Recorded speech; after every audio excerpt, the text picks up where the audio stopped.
Hey everyone, good morning. So it's a bit rainy here in Quezon City. The rain has actually inspired me to show to you guys what I bring on the field when I do go on field work. Um, I am Grass. I am the current Jura of the UP Mix of GAA Museum, and today I have with me my field kit. Okay, so this is going to be a pic on the kit that I bring with me when I go on field works. Okay, so first off, um, I have here a silicone bag. Okay, so silicone bag is actually very nice because it protects your items inside from moisture, ganyan. And then what I like about this silicone bag is sometimes it comes with this. So pwede mo siyang lagyan ng tali, pwede mo siyang lagyan ng lanyard para kung gusto mo siya isabit in case mapagaan lang naman siya. Okay? So here, I'm gonna open my silicone bag, my fieldwork kit. So I'm gonna show you what I bring with me when I do go on fieldwork. Okay? Sige, so isahin natin. So I have here my hand lens. Okay, so my hand lens. So kailangan natin to when we are looking at minerals and rocks. Okay, and then I also have my meter tape here. Ayan, so pwede mo siyang gawing scale at the same time, pwede mo rin siyang pang-measure ng mga bedding. Okay, yung thickness, ganyan. Importante yun, tsaka yung grain size. And then I also have my pocket size, waterproof filled notebook. Okay, so what I like about this is it easily fits my bag or my kit at the same time, it's waterproof. So when you're going on a field works, tapos medyo maulan, so pwede mo siyang gamitin. And then, I have my pen. Okay, so ball pen siya. My Sharpie for when I am labeling samples. Clutch pen if I need to draw. So pencil siya, pero 2.0 millimeter and then clutch siya. Yan. So pwede mo siya talagang, yan. So ang maganda kasi dito, hindi mo na siya kailangan tasahan. Okay? Tapos meron siyang sarili niyang pantasa yung LED dito sa dulo. Okay? So tatanggalin mo lang, tapos tatasahan mo lang siya. So hindi mo na kailangan magdala ng pantasa na extra kasi may sarili na siyang pantasa. Yun lang, medyo napuputol din siya depende sa softness. So, kung 2B yung pinili mo or HB, may mga softness din yung mga LED niya. Then I have this scriber. So napakita ko na sa inyo to before when I tested some minerals.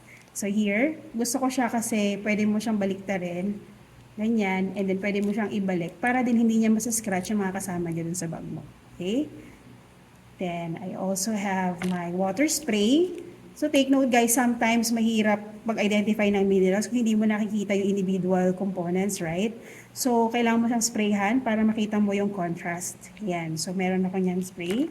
Then I have a swing magnet. I think I showed you how to use this yesterday.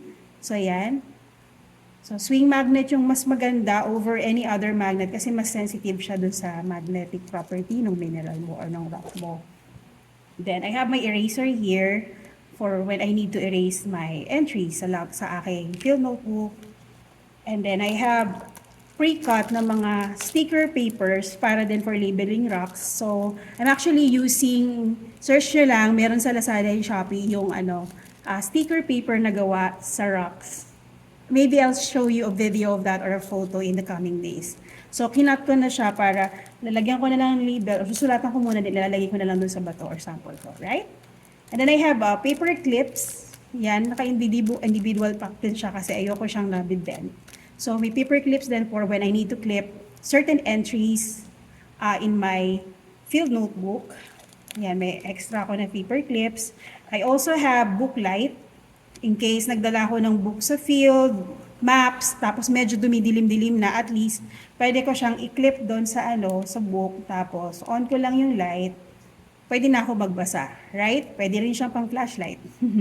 So, yun. So, meron din ito sa Shopee, guys. So, hindi nyo na kailangan maghanap pa ng malayo. And then, I have so, pinak ko yung aking streak plate kasi they can be abrasive. So, they can abrade some of the stuff that's inside your bag. Kaya meron silang separate bags. Yung mga items na pwedeng mag-abrade. Like yung streak plate. So I have the white and I have the black also. Tapos na meron silang sarili nilang bag. Yan. And then, I also have this one, which is a multi-tool. So, may screwdriver siya, meron siyang knife, ayan. Tapos meron siyang tawag dito, yan yung knife, nilagay ko na rin yung hardness dito. Nilabel ko na rin para I know kung ano yung hardness ng blade ko dito. So, tinest ko rin siya actually before I identify kung ano yung hardness niya. So yun, nakalagay lang siya sa bubble wrap kasi meron siyang mga parts na pwede rin makasugat doon sa mga, or maka-abrade doon sa mga ibang bagay na nasa loob ng bag. Okay?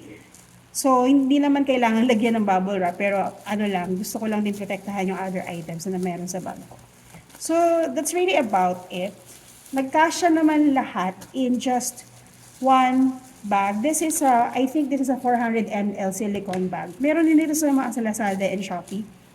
I'm not promoting any brand or shop. I just saw this and I'm glad that this fit everything that I need when I go on field work in this bag. And then at the same time, kapag sinil mo to, waterproof na siya. I tested it, nag-float siya sa water and hindi nabasa yung item sa loob. So, that made me happy. So, yun.